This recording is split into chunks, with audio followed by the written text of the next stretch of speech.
I would like you to address you now with my presentation. My presentation, as I mentioned, is current challenges to human rights, but current challenges to right to life. As we all can agree, the right to life is certainly one of the most essential human rights, as well as one of the oldest human rights. The right to life has been applied before constitutional courts, international criminal courts, international human rights courts, as well as before the UN Human Rights Committee. After such introductory, somebody can ask whether there are still any unknown aspects of the right to life. This right is the cornerstone of all other human rights, but still there is a lot of open question, especially in situations involving state responsibility, police action, and systematic threats to life. And one aspect of the right to life is the state duty to protect the right to life. That's the positive obligation of every state to take all necessary measures to protect the life of the person under its authority. Definition of the right to life expressed in every international legal document does not contain expressly the wording of the duty to protect of the state. I will not be stating or quoting the provisions of the international treaties because, of course, we don't have enough time for that. But I just want to mention that for the first time in international law, the right to life was defined in Article 3 of the Universal Declaration of Human Rights from 1948 in simple words: everyone has the right to life. The next definition is was drafted in more detailed fashion. That definition was incorporated in the International Covenant for Civil and Political Rights, and it is stated that every human being has the inherent right to life. This right shall be protected by law, and no one shall be arbitrarily deprived of his life. Covenant, of course, were later supplemented with second optional protocol aiming at the abolition of death penalty. But for our country, for Europe, for Serbia, of course, it's a very important regional level. European Convention on the Protection of Human Rights and Fundamental Freedoms from 1950. In Article 2, Paragraph 1, it is emphasized that the right to life of every person is protected by law. No one can be intentionally deprived of life except during the execution of the court's verdict, etc., because this provision was amended by Protocol 6 and Protocol 13 concerning the abolition of death penalty in all circumstances. Paragraph 2 of Article 2 of European Convention states that the deprivation of life is not considered contrary to this article if it results from the use of force that is absolutely necessary. So we can see that these are the situations in which the use of deadly force would be allowed to the state agents. That situations are protection of the public order, protection of the legal order, and protection of the integrity of the country, and similar duties. So there are inherent limitations to the right to life. Before I say something about the state's obligation to protect human life, I want to highlight the provisions of the Constitution of the Republic of Serbia. The Constitution of the Republic of Serbia, in Article 24, entitled Right to Life, states that human life is inviolable, In paragraph 2 of the same article of the Constitution, it is stated that there is no death penalty and death cloning of the human beings is prohibited. As we can see, as much as it is quite easy to express the statement that states have the duty to protect the the right to life, it is really much difficult to define the scope and the limits of this duty. According to the practice of the European Court of Human Rights and the constitutional courts in Europe, there are 3 basic obligations of the state with regard to the protection right to life. It is the obligation of the state to refrain from taking life, illegal deprivation of life, that's a negative obligation, and the obligation to take all reasonable measures to protect the right to life of individuals within its jurisdiction. That's a positive obligation. Positive obligation of state includes material and procedural aspect. Material aspects mean establishing a appropriate legal framework and enforcement measures to prevent loss of life. That's material aspect. And procedural aspect means an independent and effective investigation. So obligation to investigate the death is procedural obligation.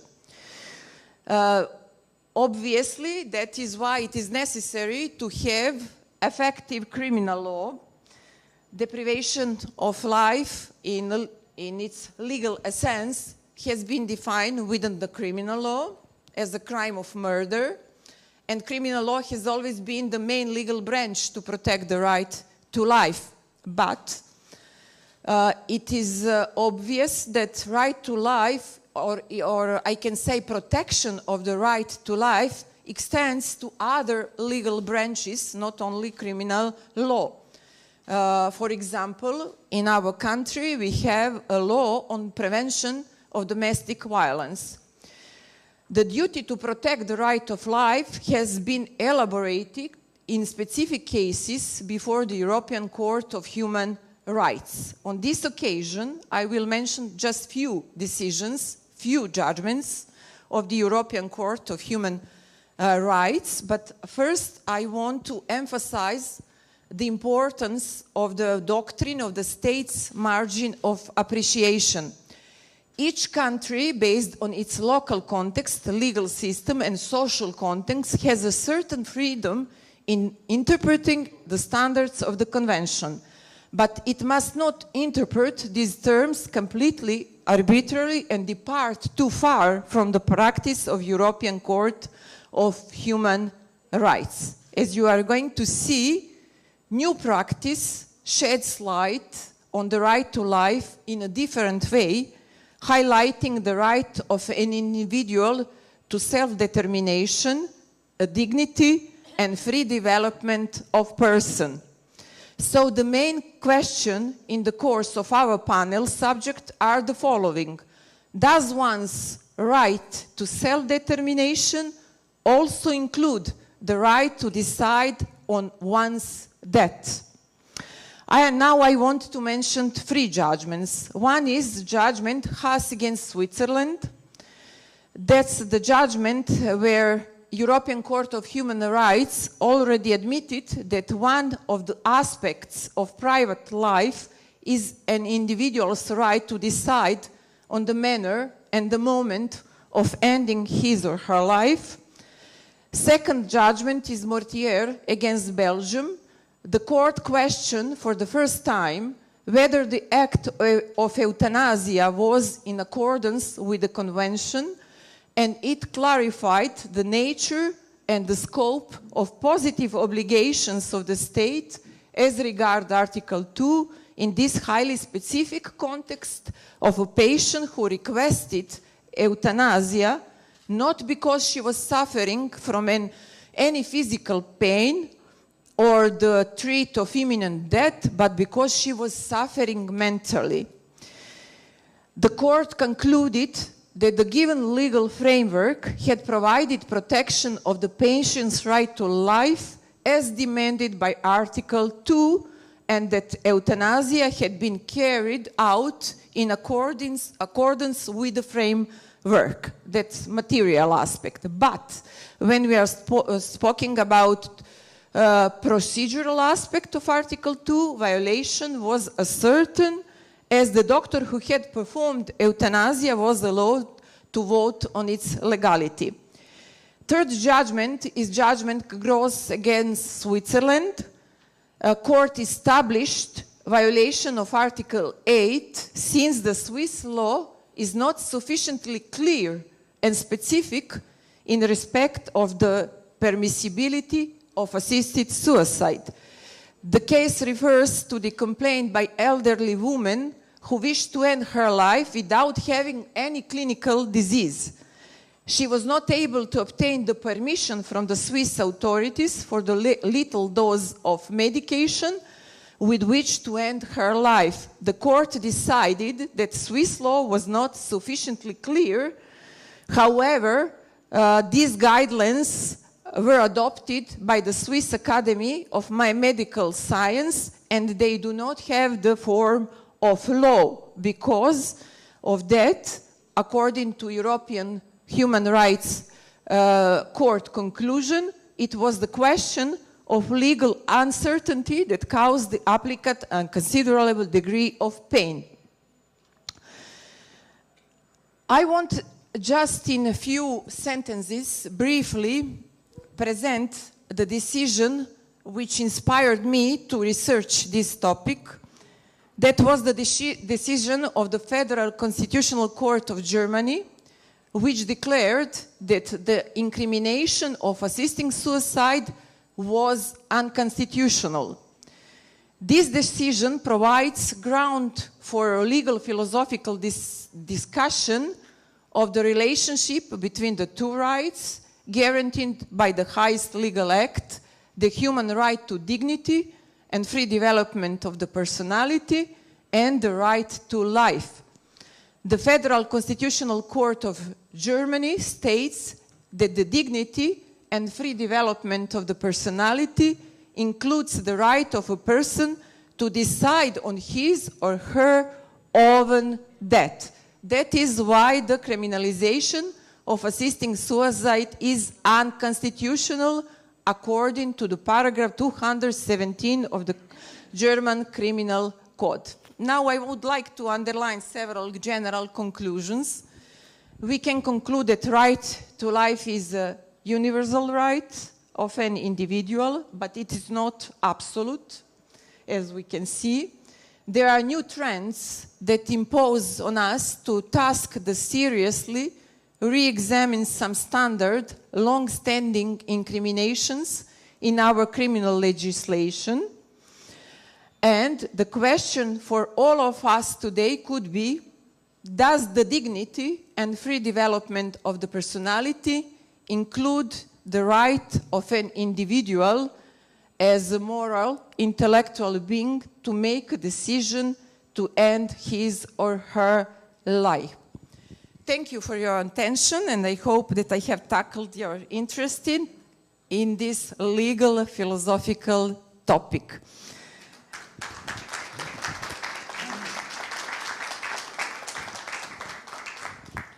Next panelist is Mr. Hussein Demir. As I said before, he's coming from Germany. Mr. Demir, the floor is yours. Okay, I'm a law professor. I was a law professor in Turkey, and then I became a victim of human rights violation. Now I am working for the victims to litigate against torturers and others. Okay. Ladies and gentlemen, esteemed colleagues and distinguished guests, it is an honor to stand before you today at the World Law Congress. As we delve into the complexities surrounding human rights, I would like to focus our discussion on a pressing issue: the implication of misuse of anti-terror laws on human rights. To do that, I want to take Turkey as an example case. Recently, some countries have faced significant criticism regarding the use of anti-terror law as a means of silence the political opposition. While the governments claim that these laws aim to safeguard national security, we must critically examine their impact on fundamental human rights, particularly the rights to free expression and peaceful assembly and organization. Some of the anti-terror laws encompasses broad definition of terrorism and provide extensive powers to authorities. This legislation has been utilized to justify the detention of individuals, including journalists, political activists, and ordinary citizens, often based on vague or overly broad charges. The law permits preventive detention and extensive surveillance, raising serious concerns about the application and the potential for abuse. One of the most alarming consequences of these laws is their chilling effect on free speech. In a democratic society, open discourse and the ability to criticize the government are foundational pillars. However, the expansive interpretation of what constitutes terrorist propaganda have led to the criminalization of dissenting voices. Journalists and media outlets critical of government's policies often face harassment, legal action, or outright closure. This creates an environment of fear that stifles open debate and undermines the role of the press as a cornerstone of democracy. Consequently, we have witnessed a drastic reduction in the space for independent journalism, with many opting for self-censorship over the risk of persecution. Similarly, the right to peaceful assembly has been severely curtailed under the guise of national security. Protesters advocating for social justice, environmental issues, or political reform frequently encounter disproportionate responses from law enforcement.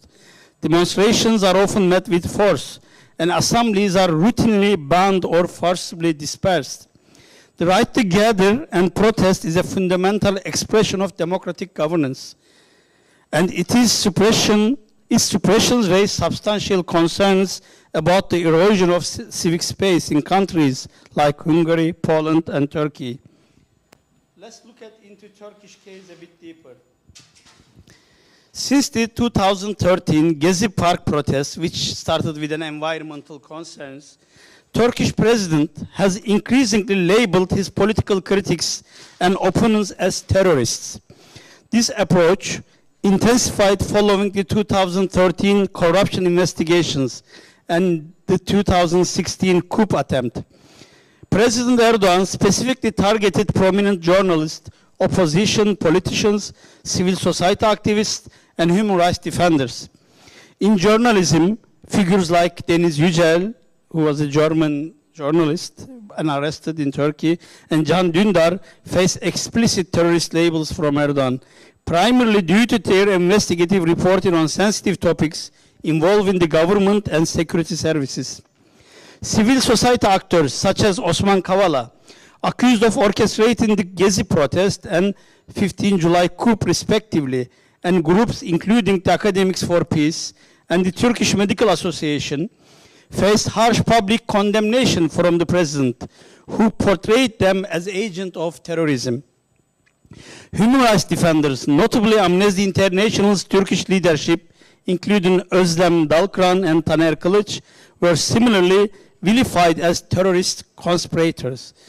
This rhetorical strategy effectively delegitimized dissent, equating peaceful activism, political opposition, and journalism with terrorism, significantly impacting freedom of expression and democratic governance in Turkey.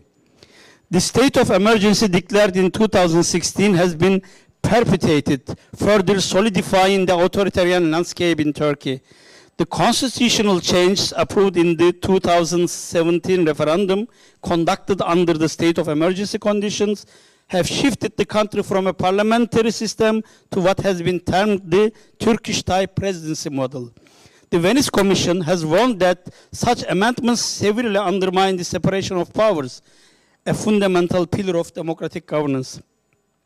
Reports from international bodies, including the Council of Europe, highlight the severe restrictions placed on rights and freedoms under the state of emergency, raising alarms over the Turkey's commitment to uphold democratic norms. The overarching trend of using anti-terror legislation as a tool of oppression impacts not just those directly targeted, but erodes the very fabric of society. It instills a climate of fear that damages public trust in the judiciary and silences critical voices necessary for a healthy democracy. The instrumentalization of terrorism charges exemplifies a deviation from the rule of law into a framework of political expediency with far-reaching consequences for justice and human rights. Today, I want to propose 4 key steps needed to counter the misuse of anti-terrorist laws that restrict freedom of expression and assembly, ensuring that our approach to combating terrorism does not come at the expense of human rights.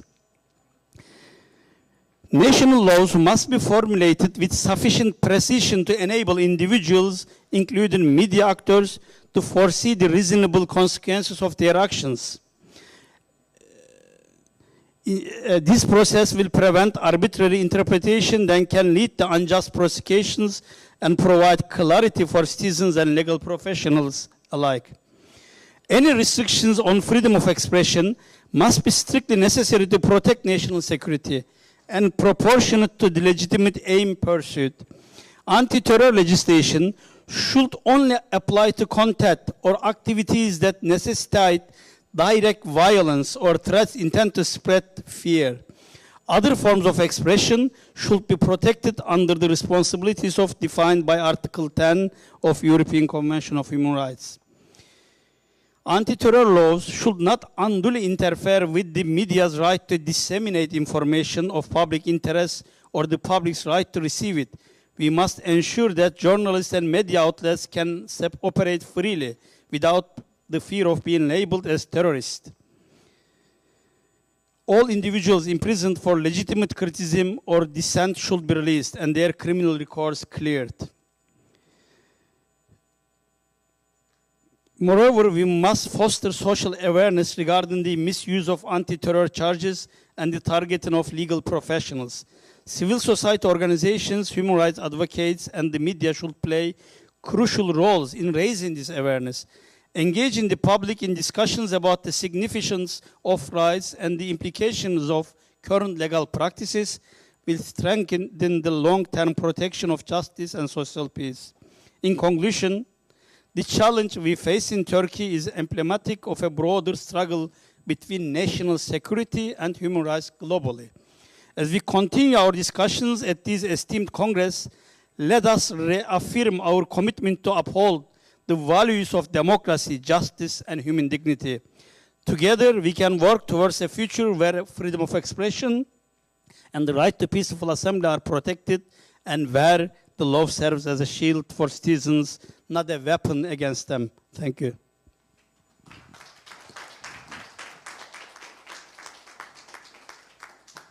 Mr. Demir, thank you very much for this insightful presentation. The examples from your jurisdiction are particularly thought-provoking. Thank you very much. And our next panelist is Erika Torregrossa from Colombia. Erika, the floor is yours. Thank you very much. Dear colleagues from Angola, Germany, Mexico, I will do my conference in Spanish because we are 600 millones de personas que hablamos español, con lo cual tenemos que reivindicar nuestro idioma. So I will do my exposition in English with your permission. I need some for translation. Can you give me, please? Is there a translation for equipment?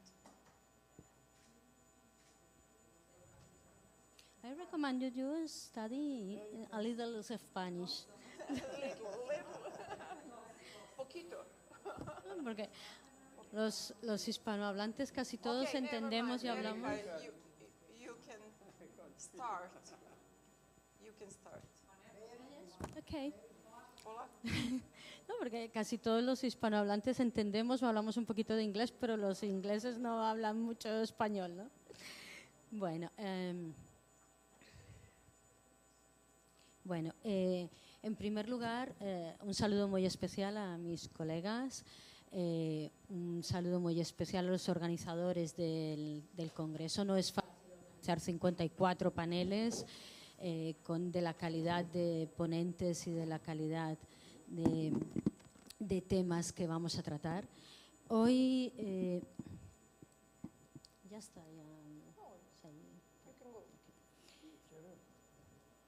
pues estoy alargando los saludos para que… estaba aquí el defensor del pueblo, Pablo Ulloa, y el secretario general. Muchas gracias por asistir a este panel de los desafíos de los derechos humanos. Y yo, en este momento, voy a empezar mi intervención hablando sobre algo de lo que se habla poco, pero que nos interpela mucho. Y es los derechos humanos y las empresas.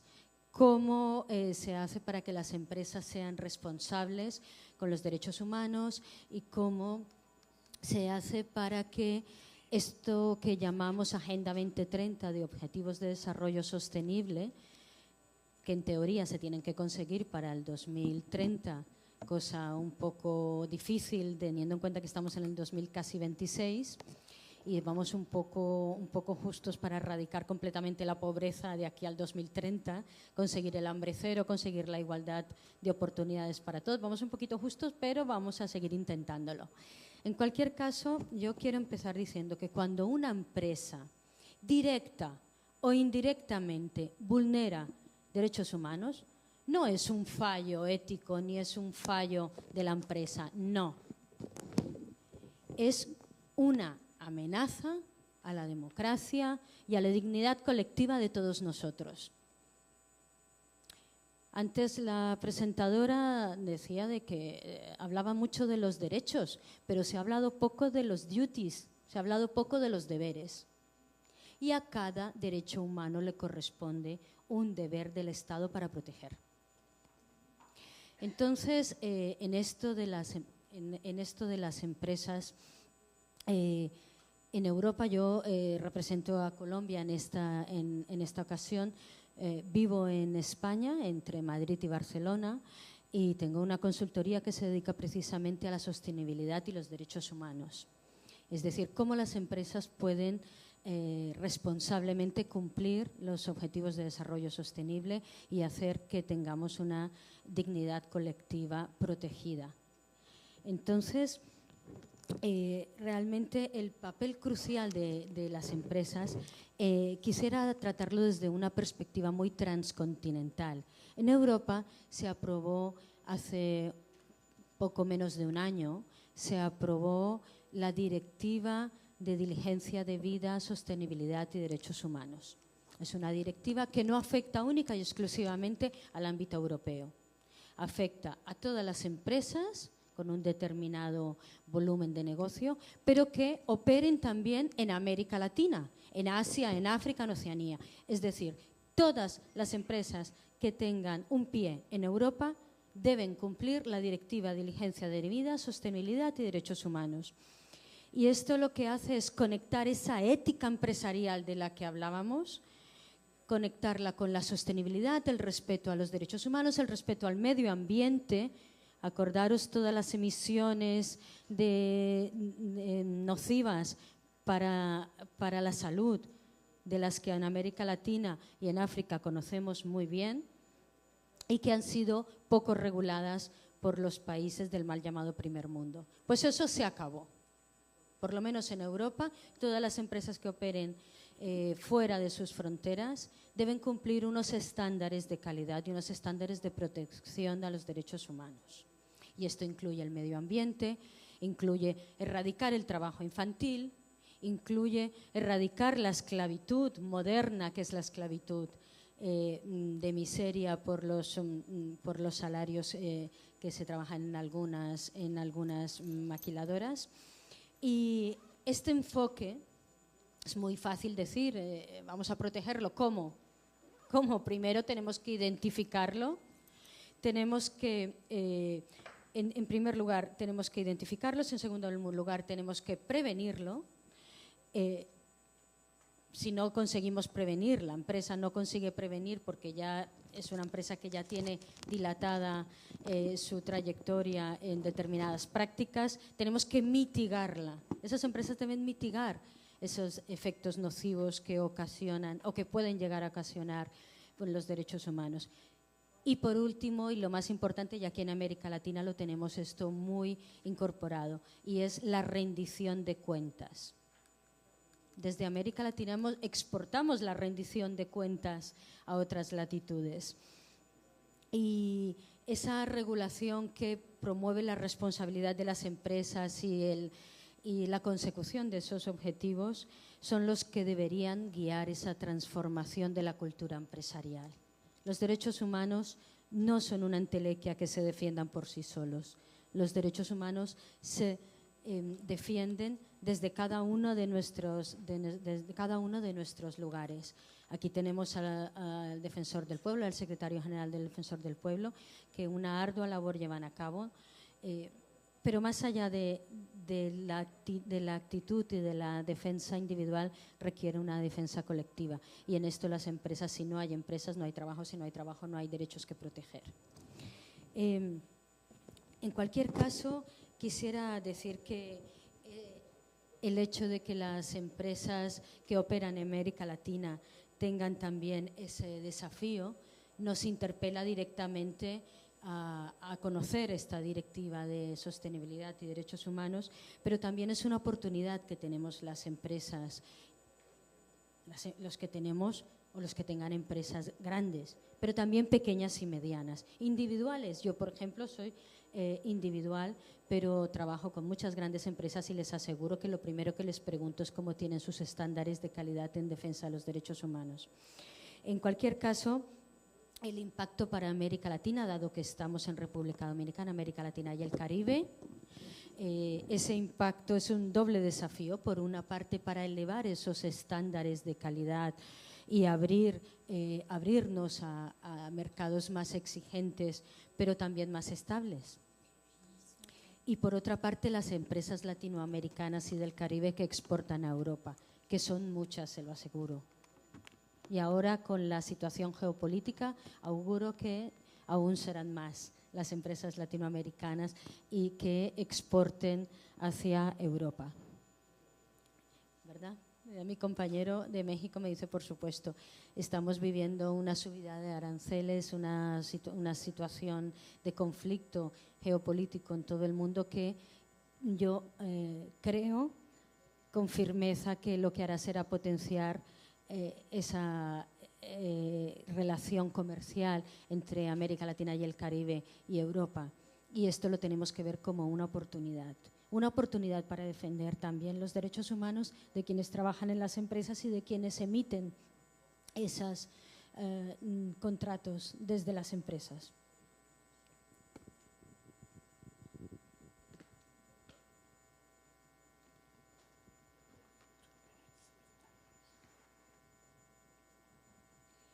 Y quisiera también ir concluyendo para decirles que podemos, desde América Latina y el Caribe, podemos funcionar de dos maneras. Podemos funcionar con un radar o podemos funcionar con una brújula. Es decir, podemos funcionar con un radar a remolque de lo que nos estén marcando otras latitudes. Vamos regulando a medida que nos van interpelando desde otras latitudes, o podemos coger nosotros el bastión y funcionar con una brújula, sabiendo dónde tenemos el norte de la defensa de los derechos humanos por parte de las empresas. Funcionando con una brújula, sabiendo dónde tenemos el norte y hacia dónde nos dirigimos. Porque teniendo una ruta común es como podemos avanzar. Si vamos a remolque, con radar no se avanza con brújula. Sino que se lo digan a Cristóbal Colón. Y bueno, simplemente finalizo mi intervención para decir que esta directiva de diligencia de vida no es una norma europea exclusivamente. La directiva de diligencia de vida, acuérdense que seguramente será la primera vez algunos de ustedes seguramente será la primera vez que la escuchan, Directiva de Diligencia de Vida, Sostenibilidad y Derechos Humanos de la Unión Europea, pero no va a ser la última. No va a ser la última vez porque esta directiva de diligencia de vida no es solo una norma, no es solo una directiva de otros continentes, es un mensaje al mundo. El mercado global debe alinearse con los derechos humanos y ahora, en la situación geopolítica en la que estamos, es cuando debemos tomar desde América Latina y el Caribe esa brújula, esa hoja de ruta para defender los derechos. La sostenibilidad que defiende los derechos humanos, el medio ambiente, la salud, erradica la pobreza, busca el hambre cero, etc. La sostenibilidad no es una tendencia. Seguro que esta palabra sí que la han escuchado muchas veces. Sostenibilidad. Asócienla a derechos humanos. La sostenibilidad no es una tendencia, es una obligación ética, como he empezado mi discurso. Y los derechos humanos no son una opción. Quisiera que si de algo se acordaran de mi conferencia, es eso. Los derechos humanos no son una opción para las empresas, son una obligación para las empresas. Y por lo tanto deben ser su punto de partida. Con lo cual, entendamos esa sostenibilidad y ese respeto a los derechos humanos como la forma de legitimar la actuación de las empresas y que desde América Latina seamos, y el Caribe, seamos los que tomemos esa brújula sabiendo dónde está el norte y dónde está la hoja de ruta para exportar ese respeto de los derechos humanos al resto del mundo. Muchas gracias.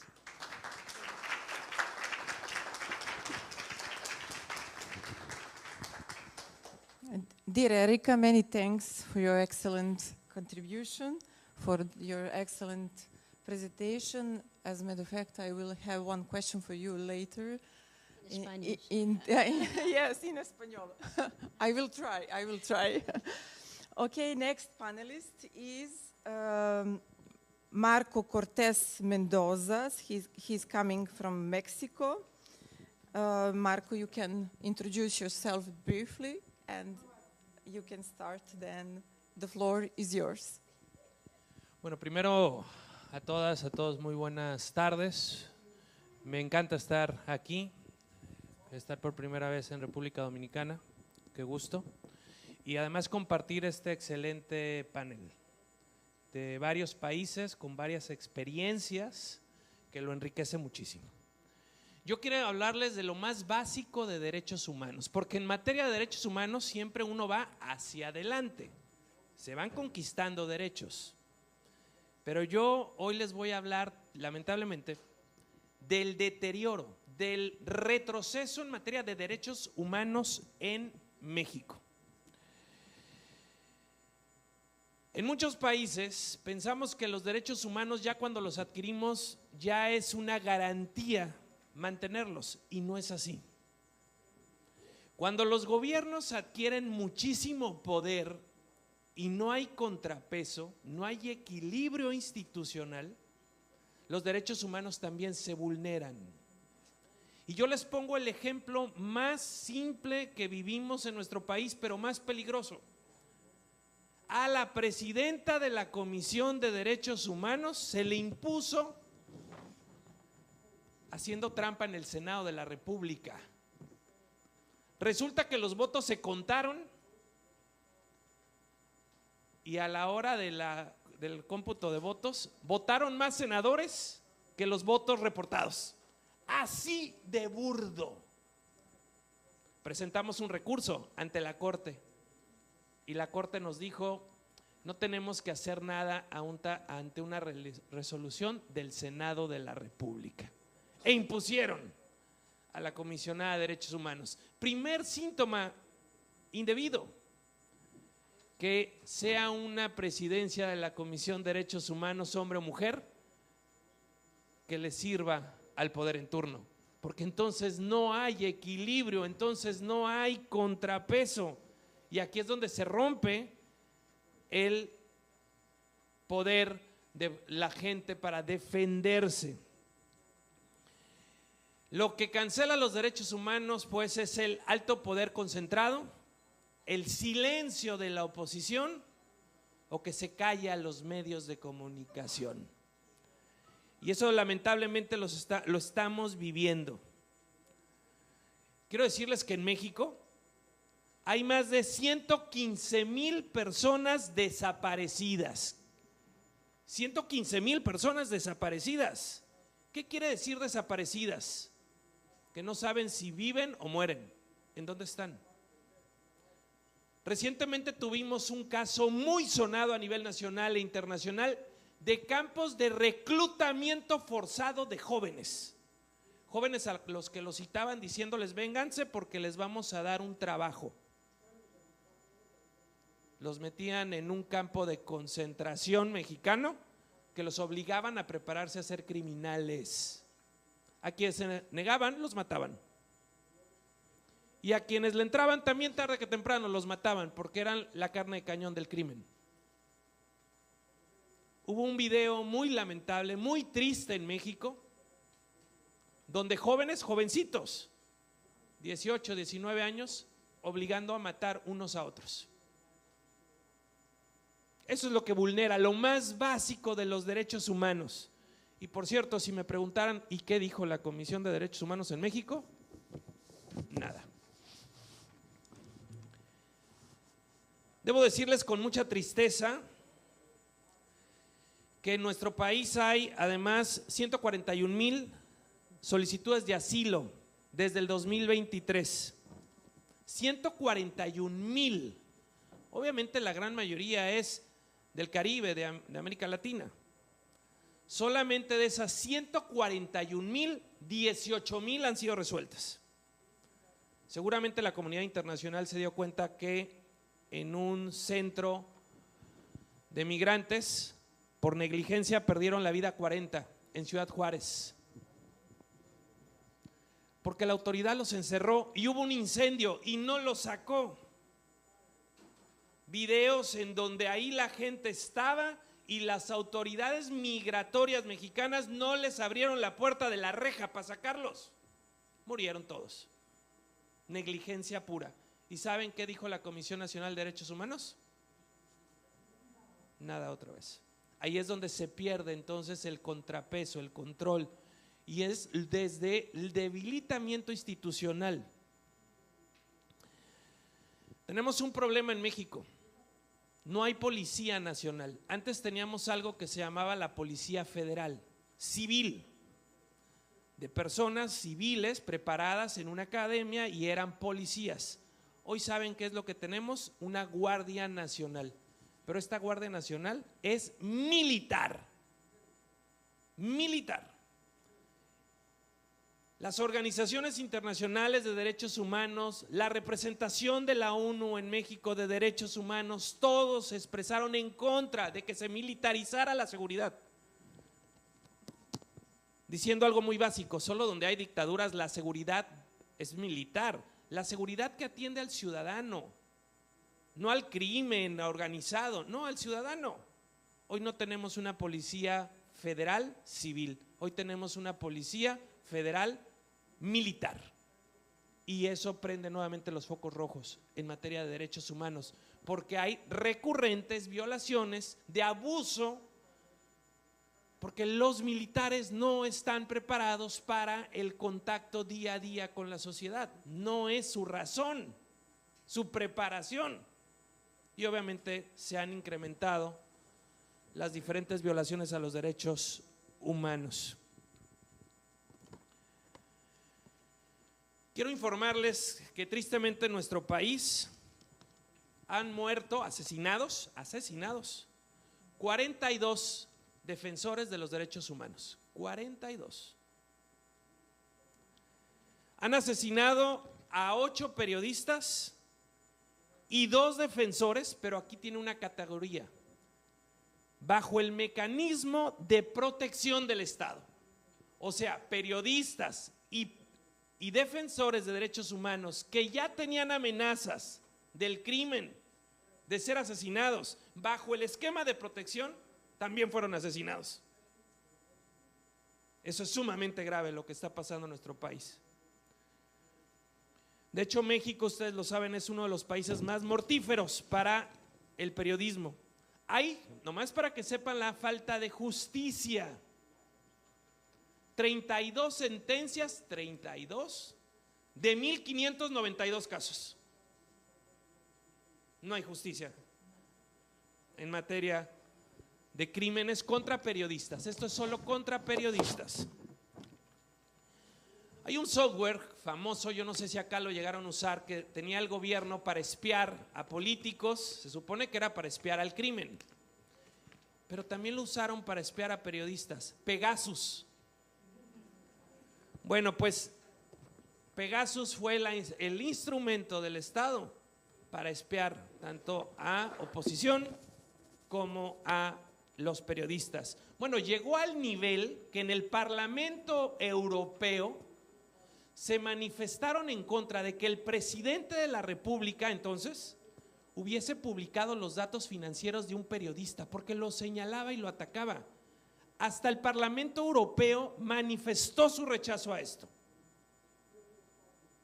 ¿De qué forma más que una intromisión y hostigamiento del Estado mexicano a un periodista por ser crítico? Ustedes deben saber que en el 2022, solo por poner un ejemplo, 10 medios de comunicación recibieron el 55% del gasto en publicidad del Estado. Solo 10 medios. Ustedes saben qué eso significa manejar la línea editorial. Estamos viviendo un proceso sumamente complicado. En México, aunque ustedes no lo crean, el Poder Judicial ya va a ser electo por voto popular. Las ministras y ministros de la Corte, el próximo 1 de junio, o sea, en menos de un mes. De ese nivel es el deterioro que estamos viviendo. En menos de un mes, o sea, el 1 de junio la gente va a ir a votar. ¿Saben qué porcentaje de gente estimamos que va a votar? Ni siquiera el 10% del padrón. Le van a dar a la gente listados y listados de personas por las que hay que votar. Ministros de la Corte, magistrados en materia administrativa, en materia penal, en materia electoral, jueces en las diferentes materias. O sea, imagínense ustedes a los candidatos a jueces dando un volante diciéndole vota por mí en redes sociales, vota por mí. Está completamente rota la independencia del Poder Judicial.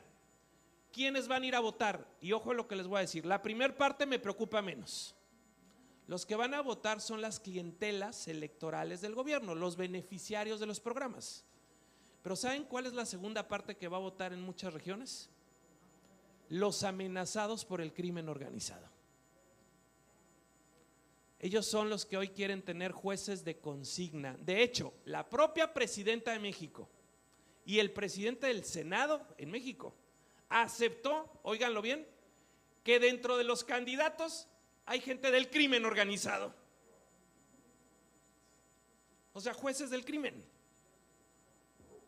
Y todo esto porque quieren quitar la autonomía del Poder Judicial. En México hay 3 poderes, el ejecutivo y el judicial. Hoy se ha roto. Quiero concluir porque mi tiempo se ha acabado diciéndoles que todo esto es un deterioro constante. El debilitamiento de las instituciones es muy importante. ¿Yo qué les sugiero? Cuiden de sus países, que no haya un debilitamiento institucional, porque de manera sorda, callada, empieza a matar la democracia, la libertad, y con ello mueren todos los derechos humanos. Muchísimas gracias.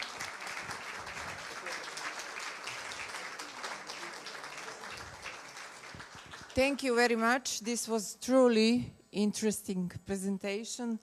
I see that you have a lot of problems with violent crimes in your country. Maybe later in discussion we can talk about that, about killings which you mentioned, about maybe domestic violence, about femicide.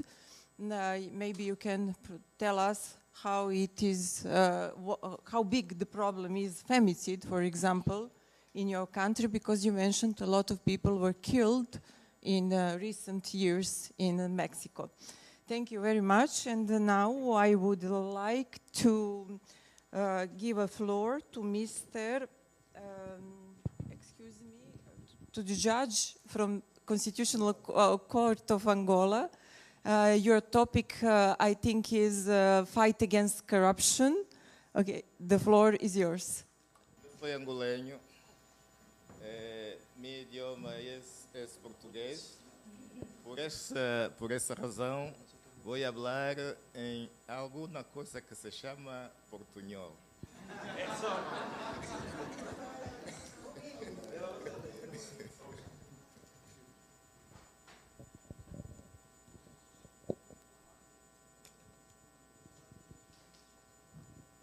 Gracias. Saludo em primeiro lugar os meus companheiros de mesa, em particular a presidente da mesa.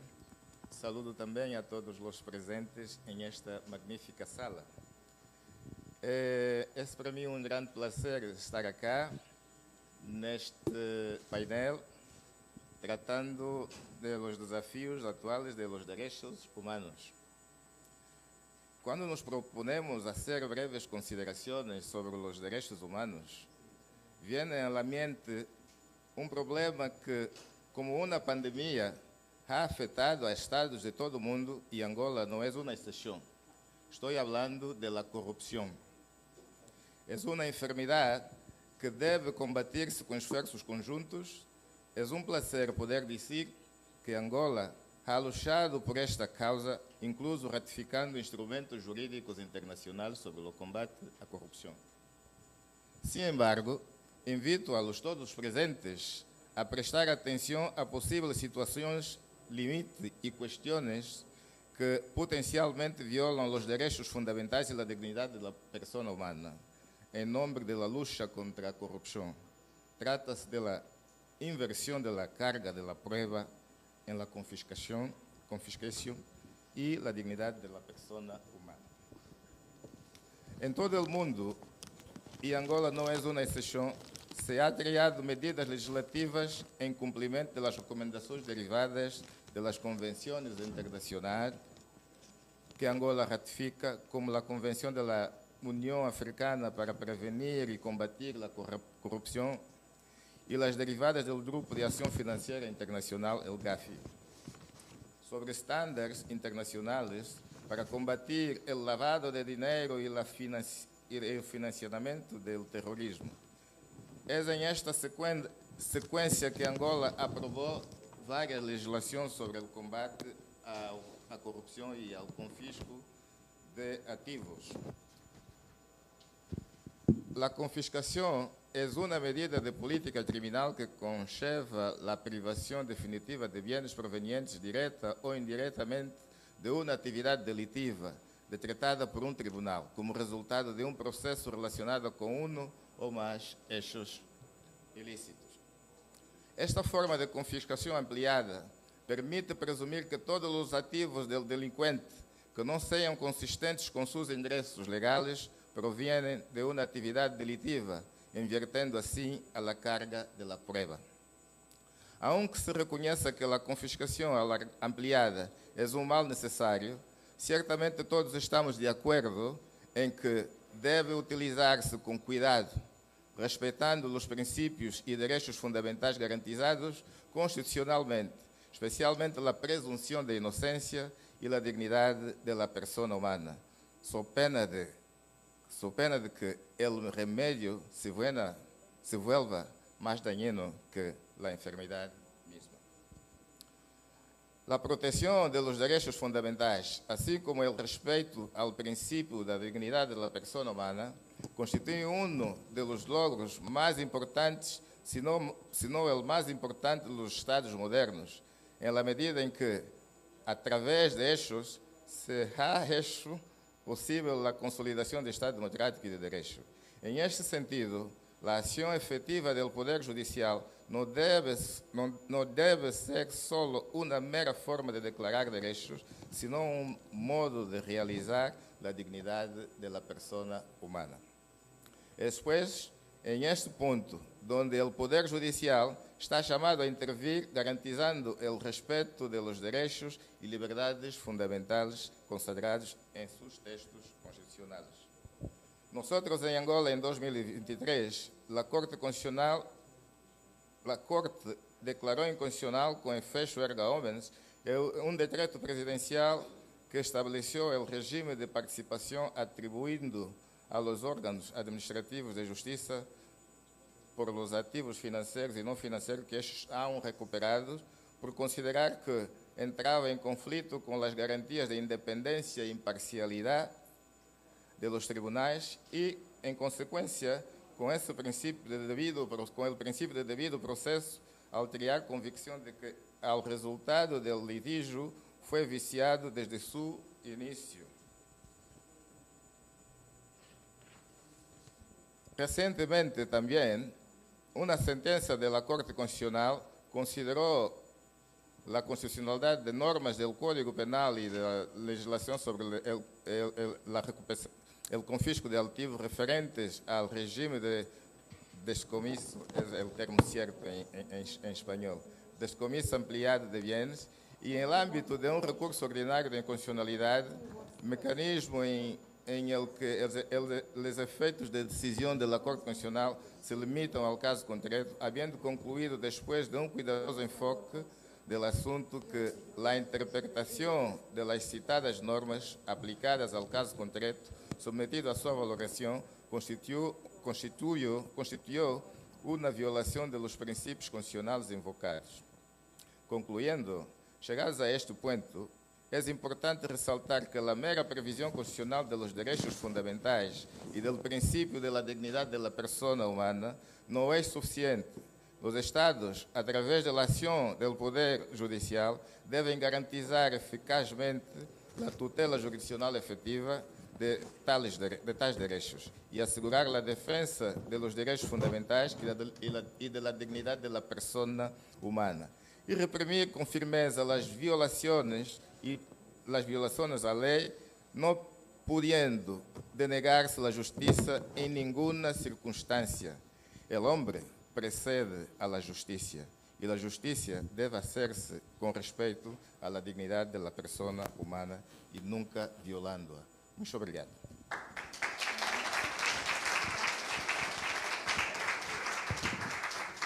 Thank you very much, because you respected the time and all of each of us others not. Excuse me for that.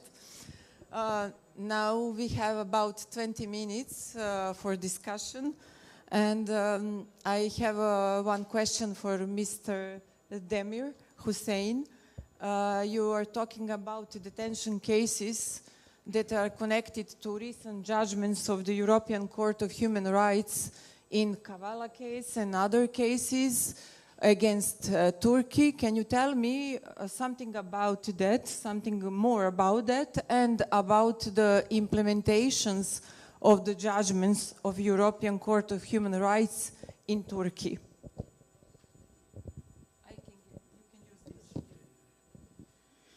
You know that international courts, especially the European Court of Human Rights, is a body where 47 countries, states signed its jurisdiction. So Turkey is one of them. But what's the point when the court passed the judgment, but the state doesn't comply with it?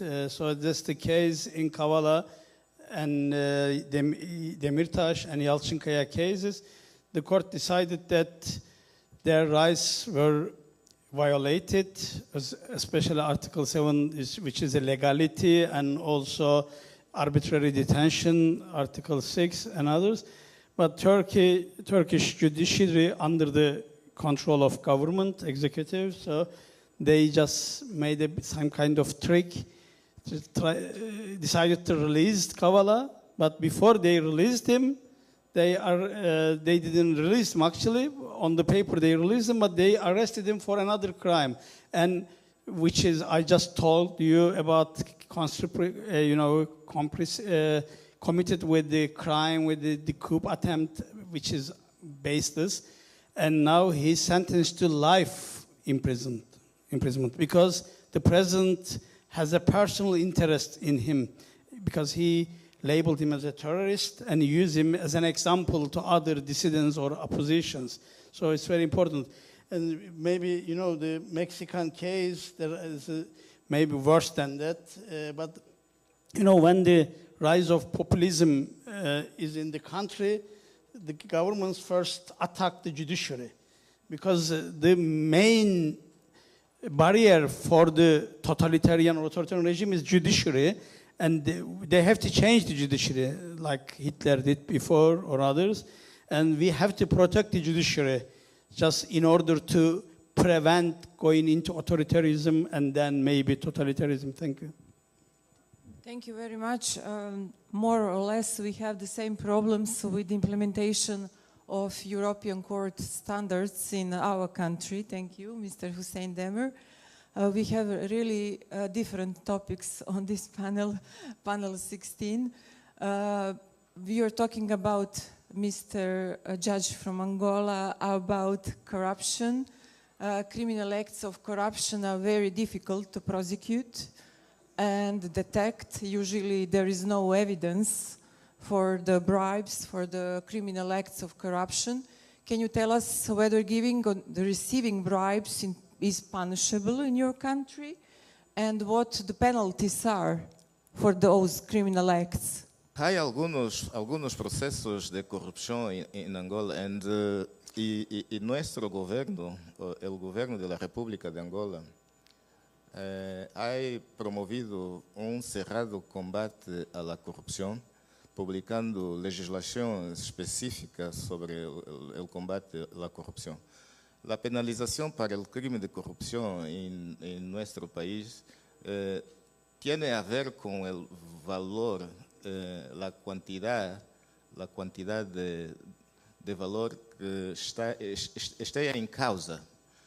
Y la penalidad puede variar entre los 3 años de privación de libertad hasta más o menos 15, 16 años de prisión.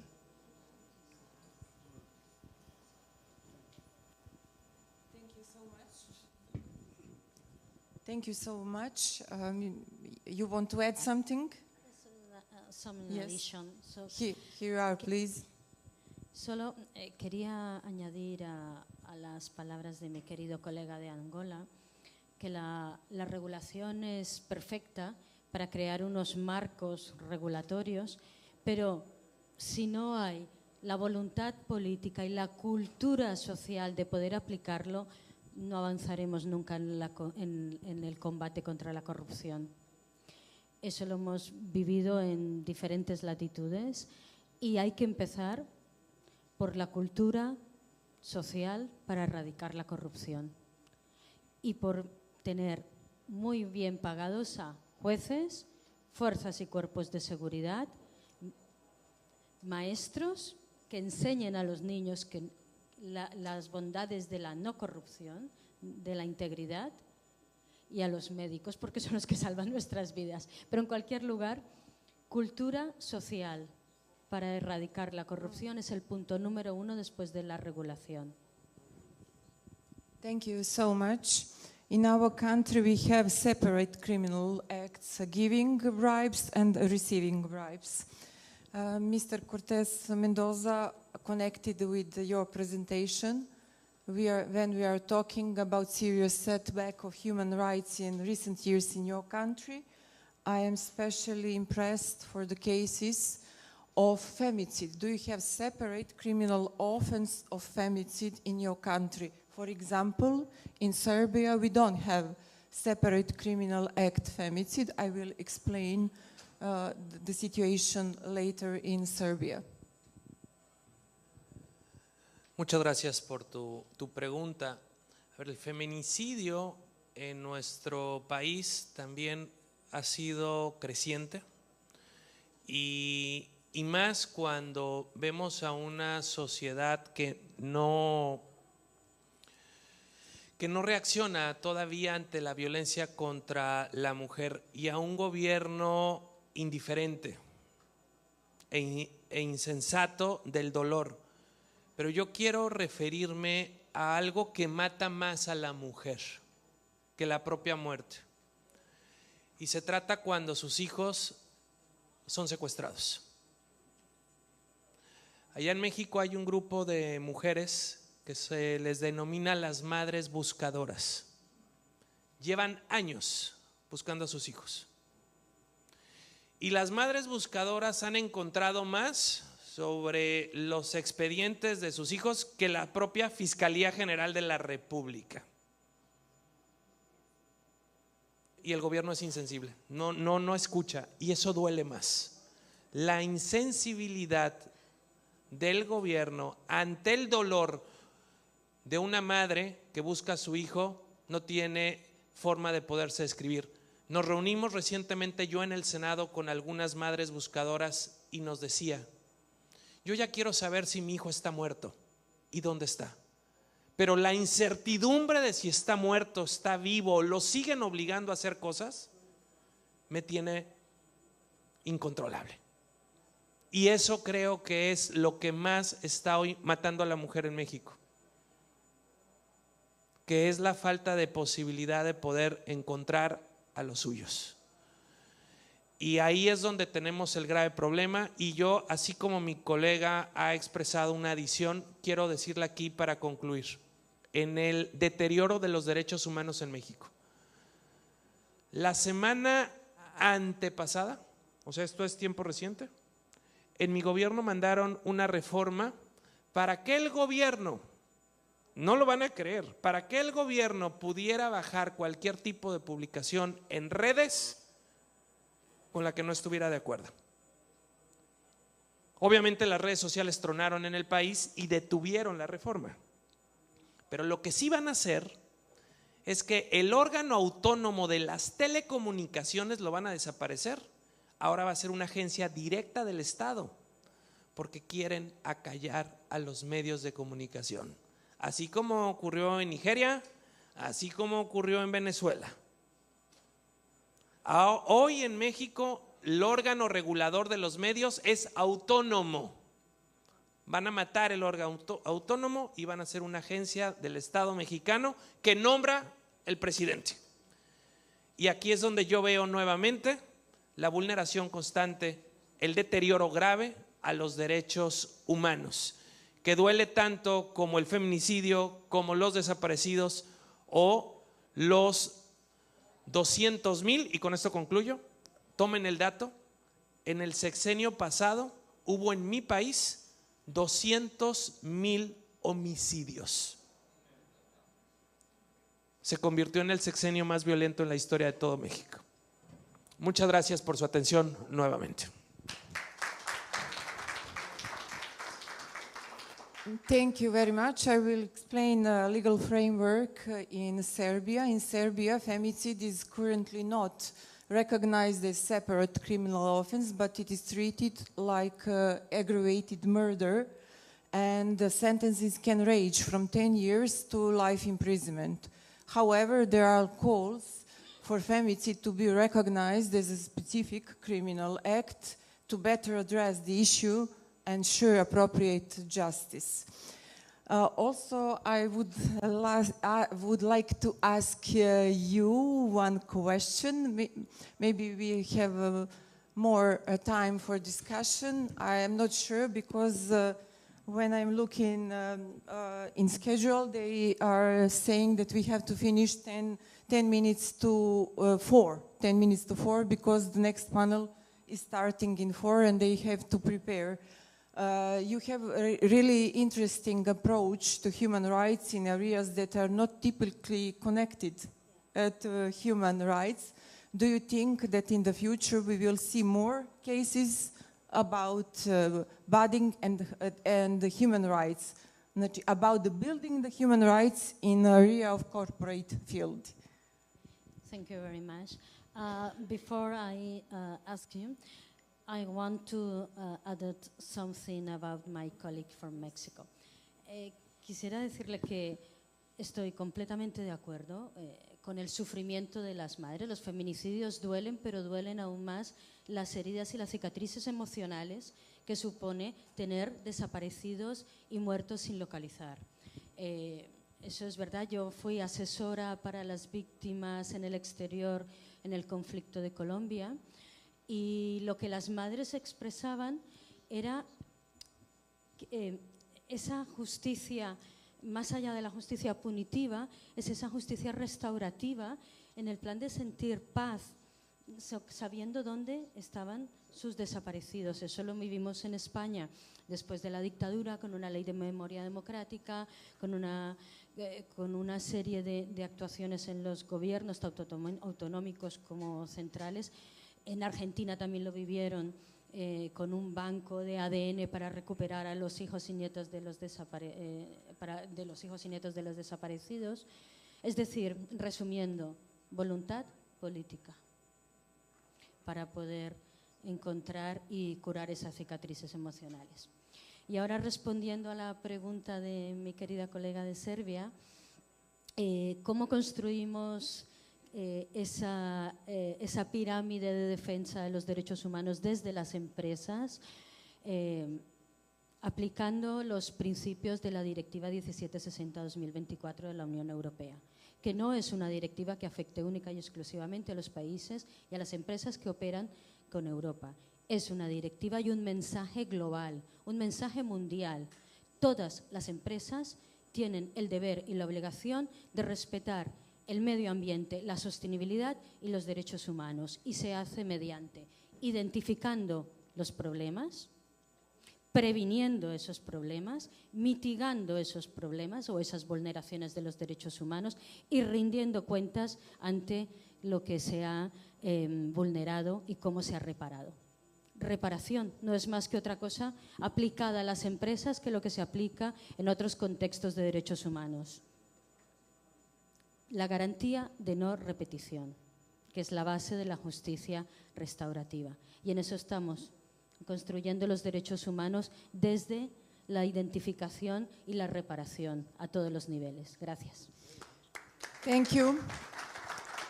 Thank you very much, Mr. Torregrossa. And now we have maybe the time for one question from the audience. I'm open the floor for the questions from the audience. Here you are.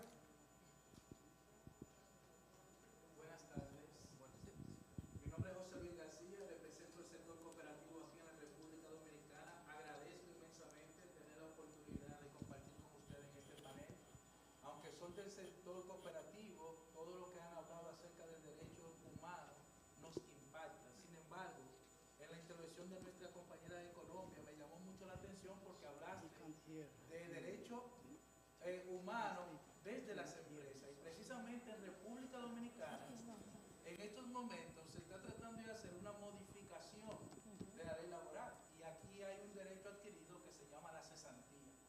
Y ese es la punta del iceberg, de la discusión.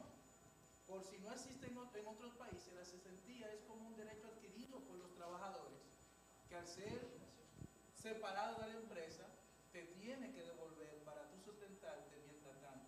¿Cómo podríamos nosotros tener la oportunidad de poder llegar a tener esa influencia del derecho humano desde la empresa, cuando el mismo sector empresarial es que está empujando para que se quite ese derecho? Gracias. Thank you very much for your contribution to our panel. I think I saw you on the panel 4 too. So you like to be here and to hear different views on different topics.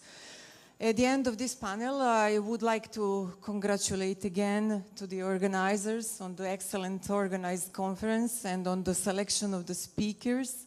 They have done a great job, and many thanks to all of you for your excellent contribution. Thank you very much.